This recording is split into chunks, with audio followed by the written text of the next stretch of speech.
What's up everyone and welcome back to the channel. Now in this video today I just wanted to touch on a story in which Tinie Tempah posted on his Instagram about how he was racially profiled on his birthday. However, the biggest surprise to his followers and to most was that this didn't take place in the UK or another European or white dominated country because, well, that would be expected and it probably would have made headline news. However, this incident took place in the Caribbean island of Barbados. Now according to his Insta post, which you can see on screen, it seems that the people there didn't believe that he could be a guest staying at this hotel. Now, I assume that this was a nice five-star hotel and that traditionally their clientele only consists of either rich non-black Bajans or just non-black people in general who seem to be able to afford to be able to stay there. So the security guard, when he must have seen Tinie Tempah going through the hotel and to the gym, it looks as if, based on his post, must have thought, he didn't fit the profile of our clientele, therefore he didn't belong. That's exactly according to how he interpreted it, because we only have his side of the story. We don't have the rest of the story from the security to see how they interpreted the situation. Now, while most people seem to be surprised at this because, well, really two things. One, he's pretty well known. I know he hasn't done much lately. However, I'm pretty sure his name probably still holds at least some weight. Therefore, he's not an unknown character to most people. But number two, and this is probably most important, is that Barbados, like most Caribbean islands, is seen from the outside, at least, as being inhabited by purely black people. However, most people who actually live there know anything about the Caribbean islands will know that that's actually not true, and that a lot of these Caribbean islands are very mixed with different ethnicity groups. However, with that being said, the majority of the makeup of the Caribbean islands is still black. So everyone's questioning as to why and how did this happen.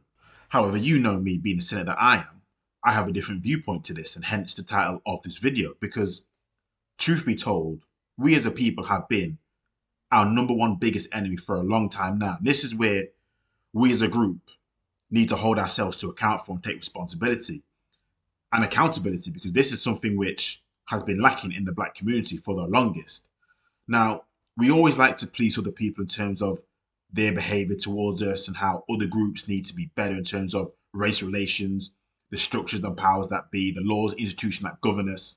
However, when it comes to looking in that mirror, when it comes to issues that we do to ourselves, self-inflicted, and all of a sudden, crickets. And if anyone dares to speak out against these issues, like, for example, the reason why black people are overwhelmingly stopped and searched is because black people overwhelmingly are the victims and perpetrators of knife crime.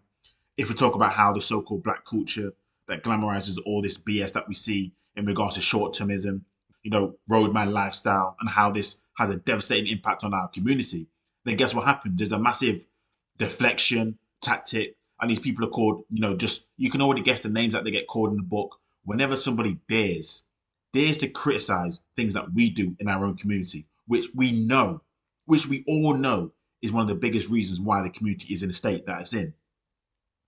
That's why when I heard this, I wasn't really surprised when I heard the news, because after all, who better to know exactly who and what we are than our own people? Now, I know people will say this situation is different because it's in a black dominated country, therefore things should be better for black people. It should be a whole different environment. However, if anyone reads on the issues that happens over there in the Caribbean, then you realize there's a lot more in common over there in regards to what happens over here than you think in regards to, again, over alarming rates of crime, jealousy. I mean, especially if you are black and from a nation like the UK and you've been over there, the average West Indian thinks that you're automatically rich. And again, this is where jealousy kicks in, classism, all these things which we always complain about over here in regards to how people don't want to see you aspire to another level, or they think you're this or you think you're that. All these things which happen over there happens over here. It's one and the same in a lot of aspects. And even in Barbados, for example, what they've done is that they've started campaigns to change the economic power structure between the black and non-black community by encouraging people to buy from black businesses. Now, you'll think this is strange considering that, hold on a second, majority of the population in these nations are black. So given that, this shouldn't even make sense. It should be standard that black people buy from other black people and black businesses. However, again, this is black people now, and we know how we stay when it comes to our own communities and how it's run, and how people who come into our own communities, how they run things and how we buy from them as opposed to us. See the similarities? These things are no difference. And these stories are just more proof that no matter how much we try to improve relations with other groups of people, The biggest work that still needs to be done is fixing the relationship that we have with each other. Now that's all I had for today in a short video. That's all I wanted to share. Let me know your thoughts on this in your comments. Until next time, I'm out.